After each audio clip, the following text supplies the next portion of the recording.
There we go. We've been devoid of meltdowns all year and been pretty good technically, but um, couldn't get the microphone to go thumbs up. Glad you guys are along. Good afternoon. A little late today. I'm way late today. It's that time of year, and this is not an excuse, but we got done early last night, so you try to get ahead, right? But you're always trying to get ahead because you're always playing catch up in this business this time of year. Um, your staff gets thinner. Austin's leaving on Thursday. I'm trying to get as much ahead as I can for next week's homestand and also the road trip because you literally have every task to do. And there's not many guys in this league that do every task. And even this time of year, you usually have somebody and just trying to get ahead. So there's not enough hours to wash clothes, do a morning workout, and get some sleep sometimes too. So it's that time of year, so I'm a little behind. We'll get caught up. We won't stay very long today. I will get you more tomorrow. I'll be a little earlier tomorrow morning, and we will try to do it closer to noon, not as much at 1 o'clock. So I do apologize for that. Anyway, the show is Expresso. Again, we're late. A lot of you folks who tune in during the lunch hour probably going, okay, it's all good and dandy, but I missed most of the show because you were late. You didn't blame me. I'll take the blame. Anyway, glad you guys are along. We're at Hawks this morning for me, afternoon. Delicious coconut cold brew. This thing rocks. Talking about going to warm. It's going to be warm today. It's perfect for a warm day. Coconut is very refreshing in the water and all that. Anyway, bring this down, bring you more into my beautiful radio face. Glad you guys are along. Of course, at any point you want to fire off a question, please do that. We're here to take those and get you sort of good afternoon, Rick. Good to see you as well. And I hope you guys, again, fire off what's going on. 2-0 last night. It felt, as I said, the knee jerks in the post game. Maybe the camera just a little bit of an angle there. I mentioned this last night. These games this team keeps winning, they all feel very much like either A, a really good big league game, or B, a playoff game. That's what they feel like. A lot of times your really good big league teams, are winning 5-3, 4-2, 3-1, those kind of scores. 2-0 again last night. If you go back to the wins this team's had, there was that 7-2 win in Fargo, but it's been fairly, when I say closer, 5-3, 5-1, those kind of scores. Even the loss has been fairly close, with the exception of the 11-1 over the weekend, which you kind of was 11-1. Yeah, 11-1. You kind of throw that out. But this team plays a lot of really good type ball games, postseason games, whatever you want to call them, because of the way this team pitches. And they make it in Winnipeg, who's offensively challenged to a degree, although they have one of the league's, probably the league's best hitter, pure hitter, Max Murphy, who came up last night with runners aboard on 3 different occasions, and the X's got him out. And if you're doing things like that, like it's Murphy, the Jan Hernandez's of the world, those kind of players, I don't know, Leo Pena's, those kind of guys that have been giving you fits that you're going to be facing in the postseason, you got to feel pretty good about that. Murphy is he's the guy. He barrels up more balls than anybody in the league. He's up the RBIs. He and the catcher from Kansas City, Herman, home runs. This guy came up last night. You got him to bounce on a double play, an inning-ending ground ball. You didn't walk him once, which I thought was we talked about with Steve Montgomery was a good walk, and then got him out again with nobody when he was a leadoff man, a strikeout. And you're not going to do that every time. You're not going to hold guys like that. But I think it shows you good pitching beats good hitting, and this team's got really, really good pitching. 2 runs were plenty last night because you were in lockdown mode. Mitchell Verberg was in his quick pace. That game was 2 hours and change.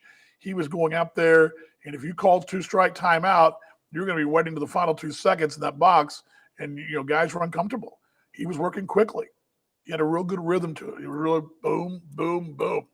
And that, you had the one batter or one inning for 1/3 for Brosher, and then Sean Rakowski does what he does, which is just phenomenal. I mean, the guy's he's good. I mean, he's really, really good, and he has the best numbers, the best non-save numbers of any closer in the league. There's some guys that have more saves.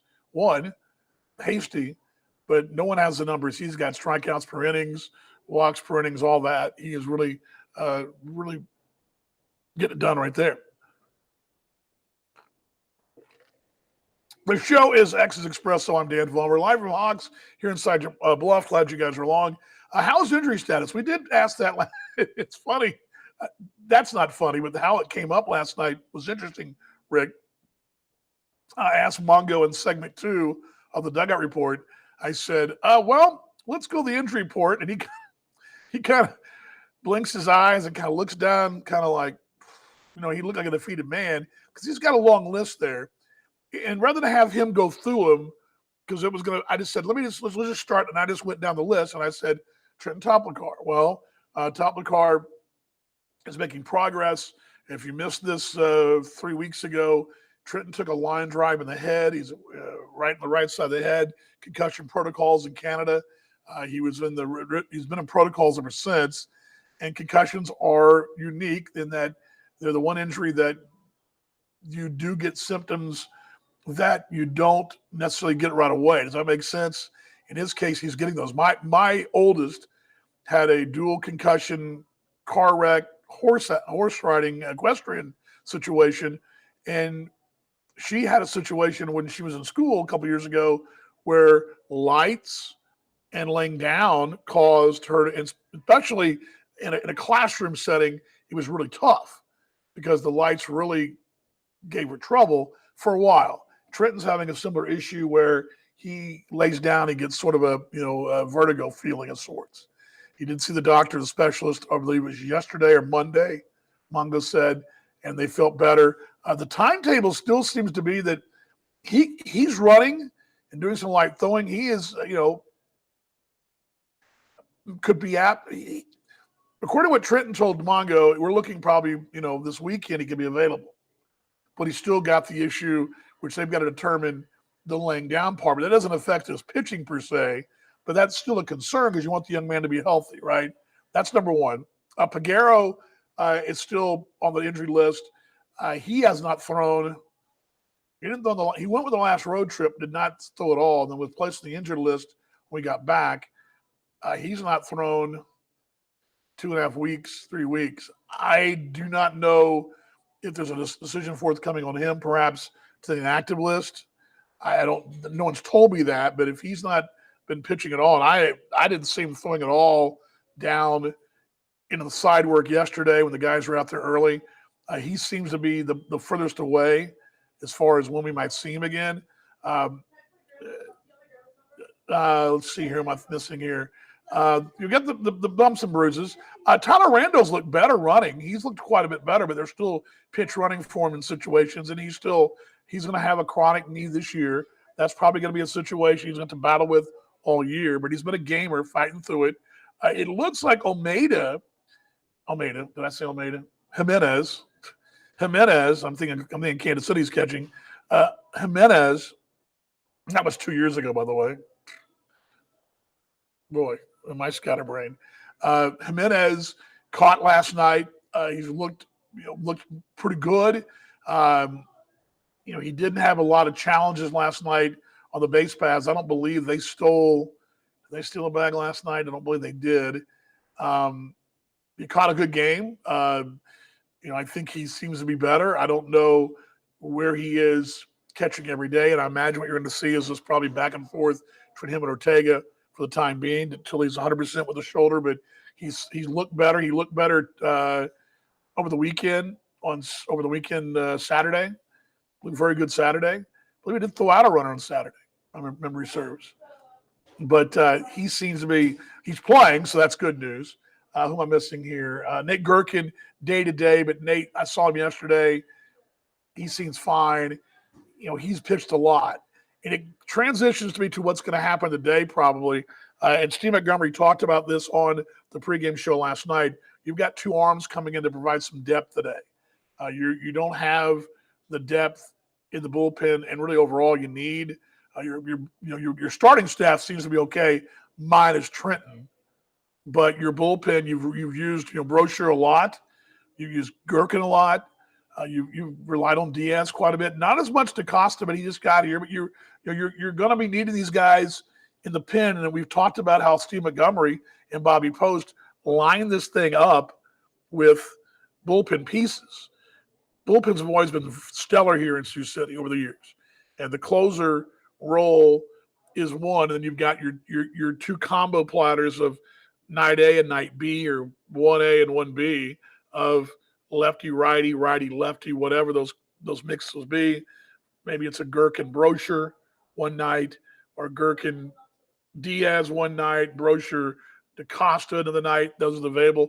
Then you need somebody perhaps in the sixth for an out here and there, or even just an extra body down there to give you a couple extra innings during a series, and you're going to need that. Well, he's got a couple guys coming in, and we'll talk about that in the pregame show tonight. But he did mention that last night, and we'll get to that. I don't know who's here and when they'll be here, but he did mention he expected to have some help there and some depth, because he's at the point now where the injuries and the overuse, Rick, have started to kind of take its toll. And so to address that, you just got to get more bodies, and that's what you're going to see. So anyway, that was something he talked about last night. Good question.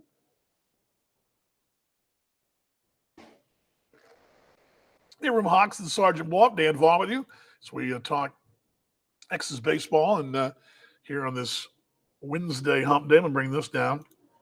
Give you guys what's the trade deadline, as Casey is overloaded pitching and we need infielders. Trade deadline, and that's also a long there's a long answer and a short answer. Let me see if I can pair it in the middle. Because of the rights to the player, trading is, and we talked about this last night on the Dugout Report with Steve Montgomery. First off, to answer your question, it's next Friday. It's Friday week, which would be the 20. Is that the 25th? Is that right? 25th, 26th? Friday week, I believe, at midnight. And there have been days, and I've told these stories on the air, for example, going back to my days in Gary, where they made late season moves at the deadline. I remember a situation where I've told this story before, where Kansas City was playing Gary, and I'm in a commercial break buying a plane ticket because I handle the travel for a player from St. Paul to arrive the next morning at Midway and join us for the stretch run, or the last 2-week run. That's happened. There's been situations in the past where Grand Prairie seemed to be the one that would donate whoever they had, whoever their domestic players were when they had the Chinese team with them. Those are the guys who are the ones that were getting sent to the deadline to go play for a postseason spot. That has changed a lot. Steve Montgomery addressed this last night, and it's a league-wide deal. And he even used the example. This is an example, but he said, somebody who wouldn't want Max Murphy in their club, right? And Greg Taggart in days gone by would have traded Max Murphy to the highest bidder, and he would have gotten, players to be named plus a pick of 2 or 3, he wanted, let's just say, your ace. And this happened. That's very same happened with Greg Taggart back in 2015 or 14, where the ace of the staff, Dustin Crenshaw, was the player to be named, but he'd already been tabbed by George Samus in Kane County that he was the guy they were going to get. So when the season was, and no one knew this, but obviously Greg and George, and once the season was over and the Railcats were eliminated, that player, Dustin Crenshaw, went right to St. Paul. And he was there within a couple of days. Well, not there, but on their roster. That's changed a lot, Snedo. What's happening now in the league, because of the Atlantic League and because of the way these rosters, what the deal is, if I sign you, Snedo, to a contract, or I acquire you via trade, I've got your rights in this league and this league only. But it doesn't preclude you from going to the Atlantic League. There's no protection there. So, yeah, getting a player to be named later, let's just say I trade you, Snedo, for Max Murphy. I get Max Murphy, and Murphy plays, and everything's all good, but come next year, Murphy may be my property, but he's got every right to go play in the Atlantic League, and I have no control over that. So then I let Murphy go. He goes to the Atlantic League, and I get nothing to show for trading you to Winnipeg. That's the problem the league has right now, and Steve Montgomery addressed it last night. It makes sense, but you want to cooperate with the Atlantic League, but what's the Atlantic League doing for you, right? What are we doing for each other in this brand of baseball? These partners, which are all partners of Major League Baseball, right? So if Rick Forney and is he in New York or Lancaster? I can't remember which one he's in. I think he's in New York.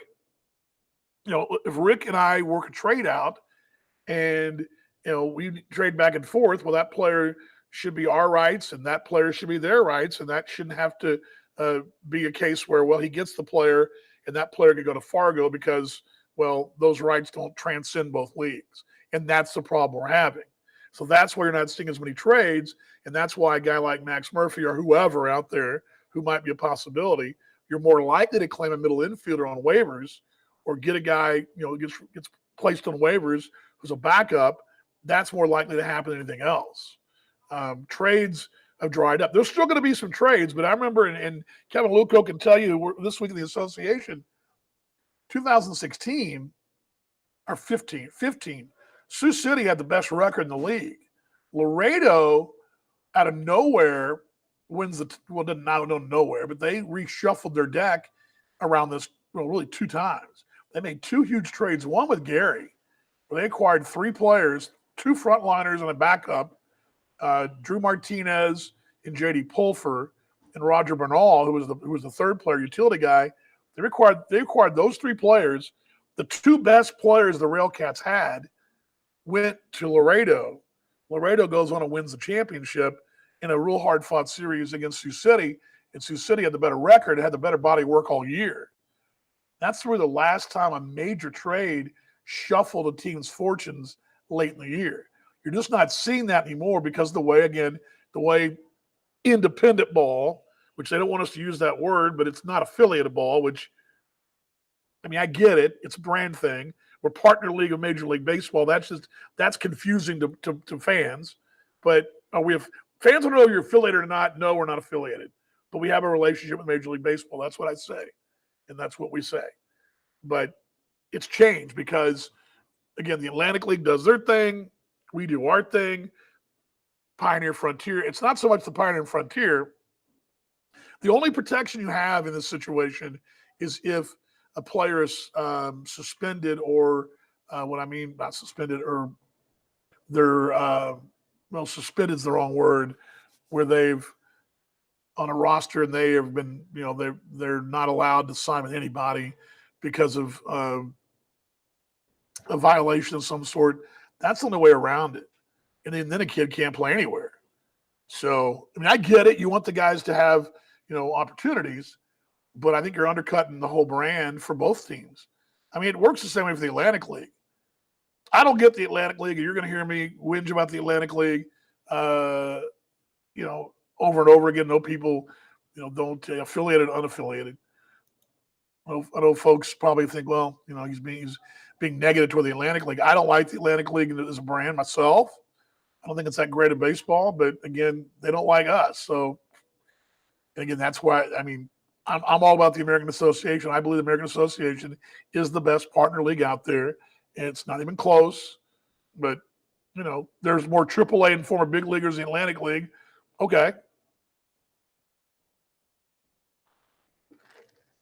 Just because you got more of those, does that mean you're a better league? What are those former big leaguers? Are they cup of coffee guys? Are we talking about, are we talking about guys that spent 10 years in the big leagues? We've got those guys in this league. So anyway, good question though, and that's where we're at. I don't know where you guys stand. I'll just use, it seems to be arms are a little easier to grab. Arms doesn't mean there'd be quality arms. They're a little easier than position players. But hey, if I'm Kansas City, I want to figure out my defense because,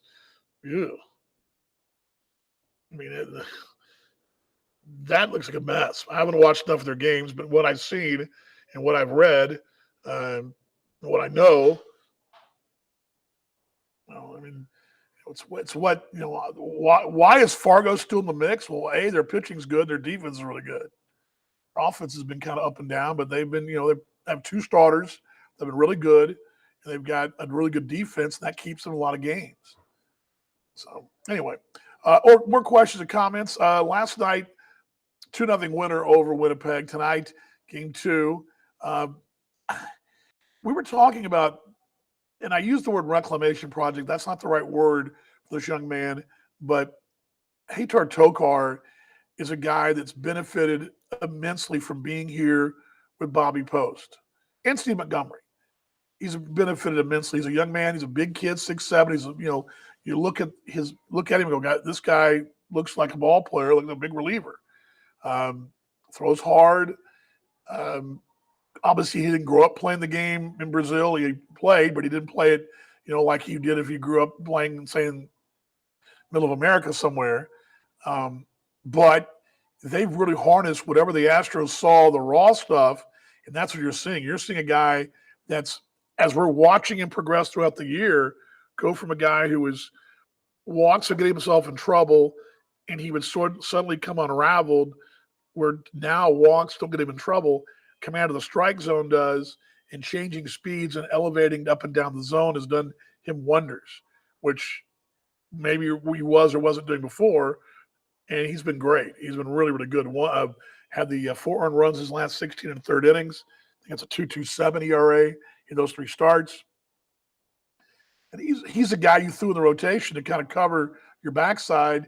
And I got to tell you, he's become a weapon. He's not a guy you look at. There's spot starters in this league. You go, well, it's spot starter tonight. We got a chance. I mean, the case of this young man. He's been really competitive for the X's. He'll face tonight. Where's my rotation? There we go. RJ Martinez, a left-hander, 5.61. He's a guy that's given them a lot of innings. He's a little younger than what we saw last night in Matulovic, but he's going to be around the strike zone. Steve Montgomery even said yesterday in the dugout report, these are the 3 best arms they've got. This is their 1, 2, 3. So you're going to be in a battle here tonight. I think tonight will be another close ball game. The X's, after the little things, move runners, get runners at second base, get them around.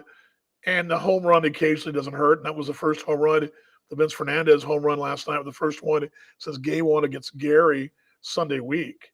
And, let's get him around somehow.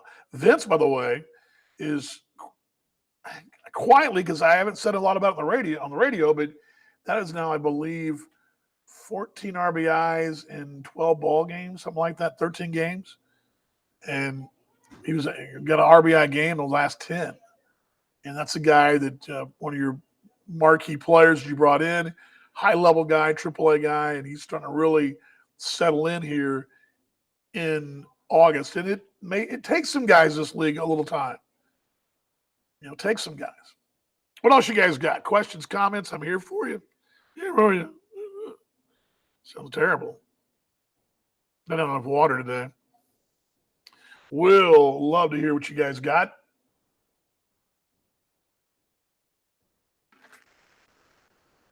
On the standings front last night, late night baseball there in Fargo, the Red Hawks did split with Lincoln. Now they came back. They came back to tie that ball game, but Lincoln did win in extra innings last night in game 2, 6-5. A really interesting couple of days here, and I talked about it with Steve too. We talked about this whole playing a division bunkmates. And like I told you guys yesterday, Sioux Falls series will mean nothing if you get to this weekend on a 2-game losing streak, right? But if you win this series against Winnipeg, you do the baseball math, and Sioux Falls does their job, it makes the weekend delicious. But if you do your job and they don't, well, it takes a little of the luster off the weekend. Still a big weekend, 3 games in Sioux Falls, but you do your business. Things seems to take care of itself, and you did what you had to do last night. Got a little help around the league. Yes. Casey says those 2 arms help the bullpen. Yes. That was Mongo's quote. As a matter of fact, Casey, Steve said last night in the dugout report, wish there was a way, and I should probably post this stuff. And I'll do that next year. I've got a SoundCloud page for me that I put stuff on, but we need a place to put some of the network radio stuff on. You guys can go back and listen to. That's just one of those things, the late start for me. I didn't get a chance to do, but I want you guys to have more access because I save all the interviews. We have that. But Mongo did say, and that's what he directly said, I've got 2 guys coming in, provide us some depth down there. So really, it's not fair to our guys down there who had to work so much lately. We're driving into the ground, basically, as we said. So, yes, providing some depth for sure. Rick says, it's going to be 800 degrees in there. It won't be as hot there as well. It's going to be 100 here, I believe, and it's going to be 98 there. Field turf. It's breezy. I mean, the broadcast booth, and that's another thing. The birdcage is a real hard place for us to call games, not so much for the view, but because the internet is a mess. You've got a couple teams that just have messy internets, and that's one of them. We have a hard time getting on the air there, the radio station, which should not be a problem, but there's a workaround, but it's a real pain. So, yippee, go up the Sioux Falls and get hot and have to do a workaround. Anyway, standings. Where we're at there, standings. So we're here live at Hawks on X's Expresso. Dan Vaughn with you. Glad you're along. And let's put this up there live from Hawks. There we go. The breeze, the birdcage is legit. Especially, right today, we've got here in Sioux City, we've got a westerly breeze, it looks like. Yesterday when I was walking, this is my morning walk, it was a gusty northern breeze. Today it's a westerly breeze, it looks like. And I'm looking at the flags across the way. They're kind of coming out of the southwest today, which means if they're the same prevailing winds 80 miles up the road, that means they're going to be blowing out toward left. Usually those winds seem to blow out toward right. I still have memories of a Casey Gillespie in Kansas City home run that landed and bounced across the street to the Buffalo Wild Wings parking lot a couple of years ago, 2021 or whatever that was. No, it was 2019 maybe. Anyway. You might want to start the bus. Well, yeah. But, Rick, it's not like – the one thing about starting the bus here is there, like in Texas, for example, you got to start the car like at noon to get the air cooled down. And by then you might overheat. The evenings aren't terrible up there. And really the evenings, even tonight, I think once the sun makes its way behind us, we should be really nice here tonight. Last night was beautiful. I even told my wife when I walked out of the press box last night, it was about midnight, and I walked out, and it was a little frosty. I was like, dang, this is cool. It was cool. A little breezy and cool. But yeah, you should do that, Rick. By the way, Rick, I got your sign too, just so you'll know. You have that. All right, back to the standings where I was trying to go. Milwaukee 3 games clear of Chicago. But suddenly, Milwaukee's lost 4 in a row. And I'm going to throw this out there because about a month ago, we were saying, well, Milwaukee and Chicago and everybody else, right? There's like Milwaukee, Chicago, and then it's the playoff teams, there's the bottom of the barrel teams. You had 3 tiers. I'm kind of thinking you've got really, yes, Milwaukee and Kansas City lead the divisions, but they're not unbeatable. I mean, they could be beat. Okay. 4 in a row from Milwaukee. We'll see them next week. Of course, they'll probably get healthy, but that we'll see them next week here. They're 3 games up on Chicago. Chicago, and really nobody in that division setting the world on fire right now. Chicago's won 5-10. Lake Country now in 3rd position. They've won 6 of 4. I was like 6-10 rather. Then King County now, if the playoffs begin today, and Cleveland would have to play or settle a tiebreaker because they're both tied at 40 and 42. But of that division, the last 10 ball games, the team playing the best is Lake Country. They won 6 of 10. Everybody else is 5 of 10, 3 of 10, 4 of 10. Now the West, a little different story. Kansas City getting a little better. They won 2 in a row. They're 6 of 10. They're 4.5 games clear over Sioux City. Now Sioux City has the best record in the last 10, along with Sioux Falls. Exeter 7-10, 4.5 back. Then Lincoln is 7.5 back today, 40-41, and they split last night.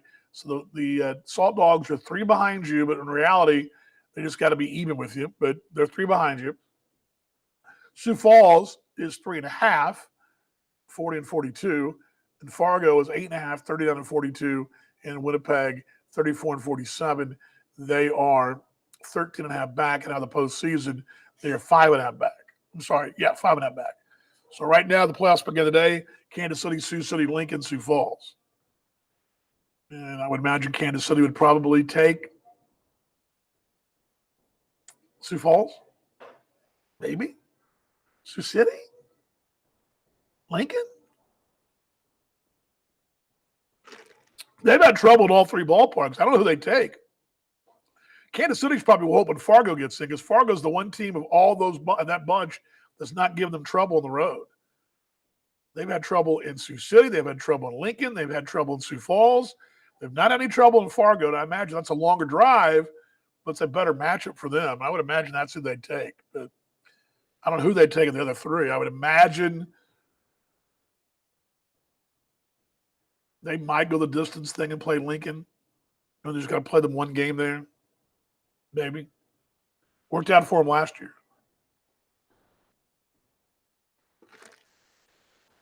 Should Sioux City catch him?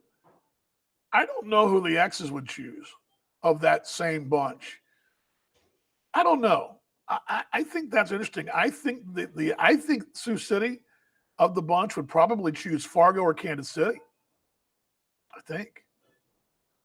I don't think Steve Montgomery would back down one bit playing the Monarchs at all. I don't think so. What else we got here? Well, anyway, standings right there. That's what we got tonight. And tonight, the action across the, let's see here.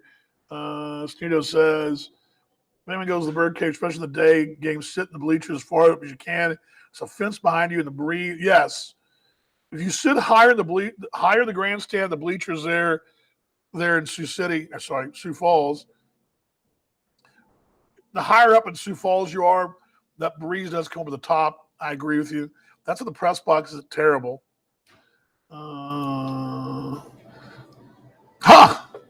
Was he? Good dude.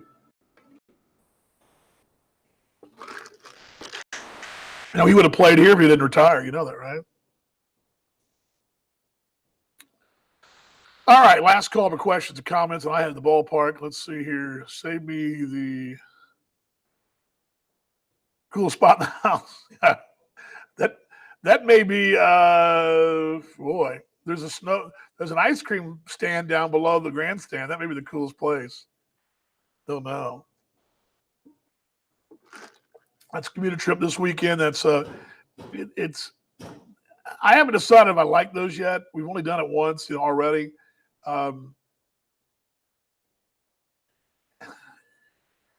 It makes for a long day. So I don't know if you. I mean, I think it's a little challenge. Yes, you get your own bed. There's that plus. It makes for a very long day because you're going to get out. Friday we'll get out of here mid-morning ish around lunch. Well, about lunch. Yeah, I guess we'll get out about lunchtime, something like that. 12:31. But you're going to be, up and back. But you won't get back until midnight or so. I mean, it's not bad, but it's a long day. Long day. All right. One more thing, too. I don't know if this has come up yet. Let me see. It's having trouble with my graphics loading in. I don't know why they're not loading in. I want to show you guys one thing, and I wanted to put on the screen. Let me see if I can get it up there.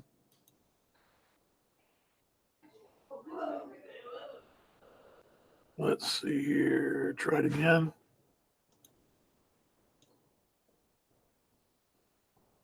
No, it's not loading in for me. Let's see here. Ron says, DB, heads up to the listen to the young lady sing the national anthem tonight. Mio Weinmeister, she's got a beautiful voice. Okay. Well, we had 2 last night. I didn't catch the second young lady's name who sang the national anthem, but Katie Brewer sang "Oh Canada," and I had mentioned this in the broadcast last night. Is there more pressure? Which one's more pressure, singing the national anthem or the "O Canada"? I would say as an American, it's "O Canada" because you're up there singing an anthem of another country, and if you botch it, they're going to say, "Oh, damn American singing that," right? So the same thing in Canada when they sing Star Spangled Banner in Canada when we're there. They always do a smash up job, and you're gonna be able to pressure because if you don't deliver, it's like, well, that's a daggum Canadian, right? Anyway, I don't know. I think it just was time to step away. He's got a job, a really good job too. I think, as far as I understand, but I don't think it had anything to do with. I don't know if it had anything to do with anything more than it was just time for him. He's got a really good job, and of course they live in Kansas City, but I don't know if that's. I mean, I know you live there too, Stino, but it's not Honolulu. So there's other places in the world besides Kansas City, despite the fact that most people in Kansas City don't realize that. But there are the cities. Just saying. But he's got a really good job, and I do know that. And he decided to retire. He's a really good dude, and he's one of those guys. My fond memories of him too. Two stories about him. One in Kokomo, Indiana, when my mom was with us. We were playing the Milwaukee Milkmen there in Kokomo. My mom was just introducing herself to him in the hotel. He gets on the bus behind me and says, "I met your mom just now." I was like, "Oh, no." What did my mom say? Really good dude. And he's also, it was really cool. He and Darnell Sweeney were roommates for a number of years on the road. Both those guys were married, and they were really just kind of elder statesmen in the ball club. They were such good dudes to talk to, and they were just such really, really cool guys. I mean, I can't remember how many times we had those conversations in the lobby or in the elevator, and they were always just so fun to chat with. We had a little laugh when I had Darnell Sweeney on my show a couple years ago about who was the better roommate on the road between him and Casey. It was really good stuff, and but yeah, really good dude. Let's see here. Ron says yes. Yes, she did that. She did okay. I don't remember the young lady who sang the national anthem last night. I didn't catch her name. Something we got to do next year is get a list of all those run sheet so we know when I come on. I go, oh, that was so and so. I knew Katie did the old Canada, but we didn't have that. We were just coming on the air when that was going on. So you guys didn't hear that. Hey, baseball. Yeah, Katie doing Katie things. Right? Yeah. She's talented, man. She's a talented young lady. Cool chick. I'm sure she loves me calling her a chick. Katie's a great ambassador and does a great job. I knew her before I came here. That's how good of an ambassador she is for the ball club and for the brand here. She's really good.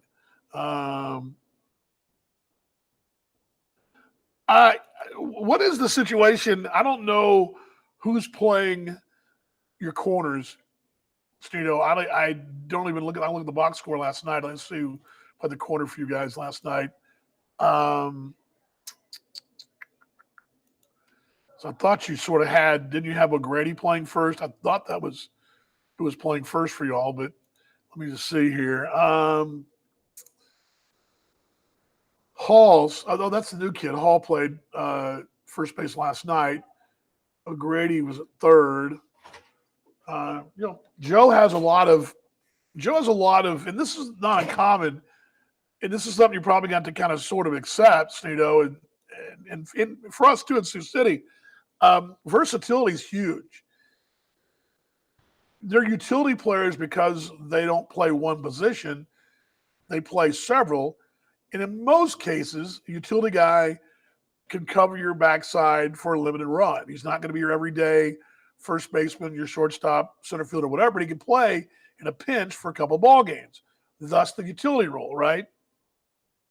You got to be careful getting too many utility players because suddenly you got a bunch of guys that play okay, but when you need that play, maybe not okay, right? And Kansas City's gotten by that before. And it's a fine line because you got to have players who can play multiple positions. I mean, you need a guy that can play first and third, second and short, the outfield and first, center and third, whatever. You got to have those guys. I was talking to Jake Ortega about this recently about, he played middle infielder growing up. He catches, but he's a guy that can play third, catch first, play the middle infield in the pinch if he has to. And that is a plus because it means you don't have to carry, you can carry one less whatever and carry one more pitcher. But you got to be careful there because, again, if you got everybody in your infield is a utility player, that's the challenge. And the Monarchs have gotten away with that before, with guys that aren't really true to those positions. Gillespie's a true first baseman. They had in the 21 team had, was it 21? 21 had the Grotjohn, playing Grotjohn at second, was legitimately a second baseman, and didn't really have a true shortstop, but it did get by with having, kind of a utility role out there. And Sweeney, who went from third and center field back and forth, is really more probably at this point in his career more of an outfielder, but he's been a solid third baseman for Sioux Falls. I mean, again, you need versatility to keep your roster free. So I don't know if it's because of that, but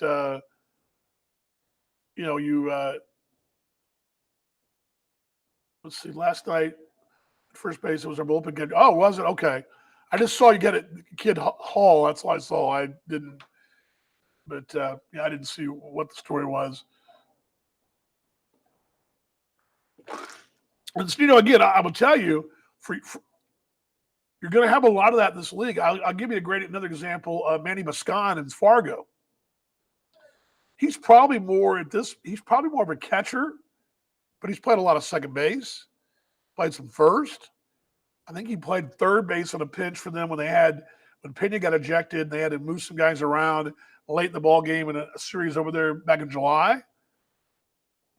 Bascon can play some spots. His bat's huge.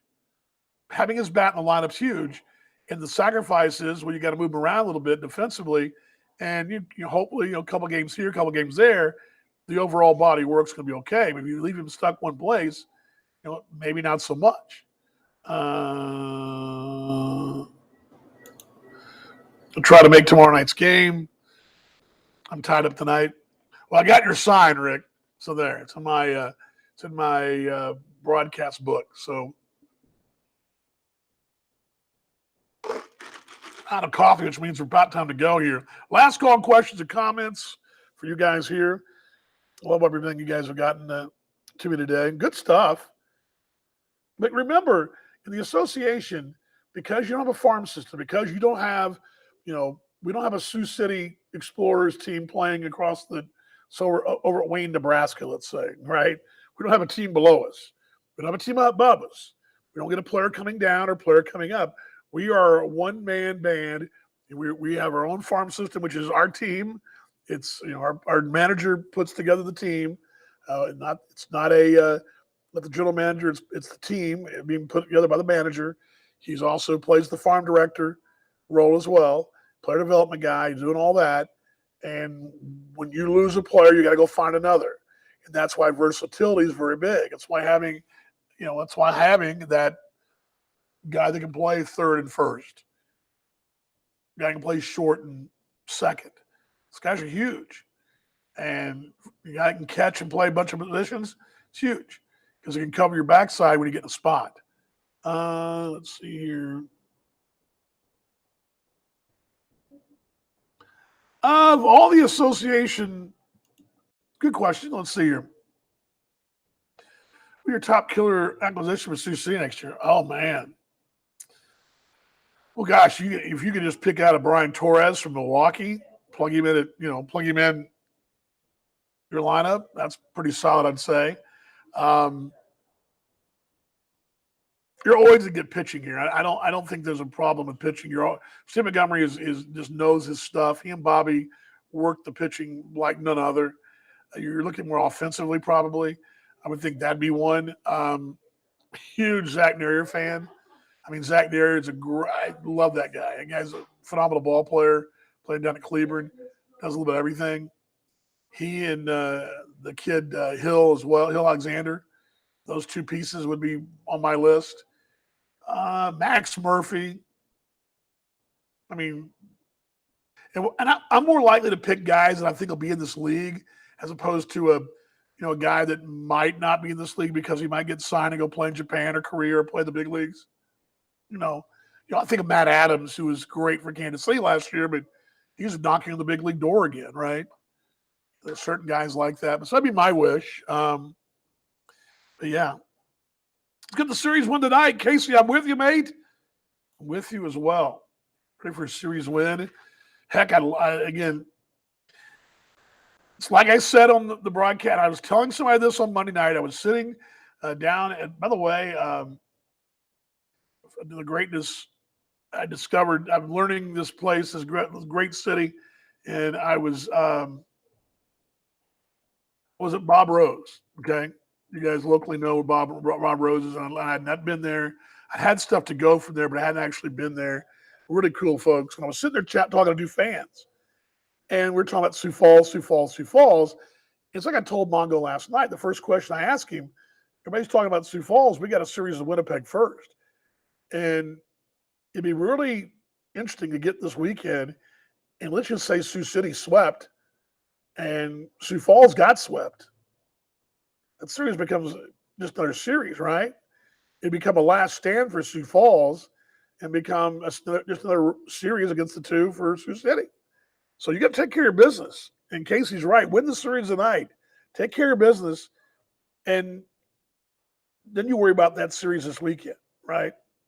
Then you worry about that series. I'm telling you, if you win the next of this stretch of ball games, you've got 3, 4, 5 left of the 6. You win another 3 of these. That would give you 4 and 2 of the stretch. I think you feel pretty good. I think you'd be in really good shape. And I think you'd look toward the rest of August as, okay, we're in position now. Where do we finish? How close can we get to Kansas City? Sort of where I think you'd be. So take one game at a time. Yeah, it's true. All wins are crucial. I'm with you. I mean, you're right on. You're spot on. There's no reason you don't get 2 wins tonight. You don't get 3 tomorrow. You get 1 tonight. And by the way, we're getting closer to Steve Montgomery in his 500th win in this dugout, Sioux City dugout. Mongo needs 5 more. He's at 495. It's 5 more. This club goes on a winning streak. He could do it against Sioux Falls. Probably more than likely the next homestand, but that's a big accomplishment too. So, yeah, take it one at a time. All right, airtime tonight. Come your way, 6:35 from the ballpark. Tonight is Connor Ryan night with me. Connor's with me tonight. I don't believe we'll be able to I'm going to try, but I just don't think it's a lot of moving parts to get Austin on the air tonight. Austin leaves tomorrow. Its final game's tomorrow. I'm trying to give Austin a few more innings of play-by-play before he gets out of here because that's really the one thing he wants to do more than anything. And so give him as many innings I can possibly give him, coming up. So tomorrow I'll give him another 3 or whatever. Don't think we'll get him tonight, but tonight Connor and I will be together, which we love. I love working with Connor. He's a good mate, and he knows his stuff here and knows these X's. So Connor tonight on A Baseball TV at 6:35, and of course on KSCJ as well. On the pregame tonight, I am going to play Sundays of Bobby tonight because I didn't play it on Sunday. So we're going to get back to Sundays of Bobby from last Sunday. Good stuff. He talks about, and I want you guys to listen to this part of it, how to deal with a guy like Heiss, who had trouble with the strike zone. I think it's interesting to hear how you try to adjust a guy and what we don't see. What we see is a guy walking a guy. They also see a guy with a lot of ability. He also talks about how he met his lovely wife. That's always a great story. So that'll be tonight on the pregame. Last night at this time, or yesterday at this time, I told you I had no idea what we were going to talk about in the flashback, and lo and behold, I found a great story. I found out yesterday that on this date, which was yesterday in 1919, Sioux City's manager stepped down. I was like, okay, that might be a good story for the flashback. Oh my gosh, was it? Turns out this guy, Boss Schmidt, who stepped down in 1919, had been a big leaguer had 3 separate run-ins with Ty Cobb, including one where he beat him bloodily in spring training for Ty Cobb being really treating treating a groundskeeper and his wife, who were black, bad. And this Arkansas guy just pummeled Ty Cobb, a 19-year-old Ty Cobb in 1907, 06, 07. This is your manager, Schmidt, in 1919 here. Well, that's a pretty good story. And he and Ty Cobb eventually become mates. Ty Cobb says he's the toughest guy ever faced. This guy Schmidt was also a part-time boxer. He was a real tough dude. And he caught in the World Series in 1907. Was blamed a little bit for defensive deficiencies with the Tigers. Long story. It was great stuff. Well, the guy who replaced him, I thought, well, let's just look this guy up.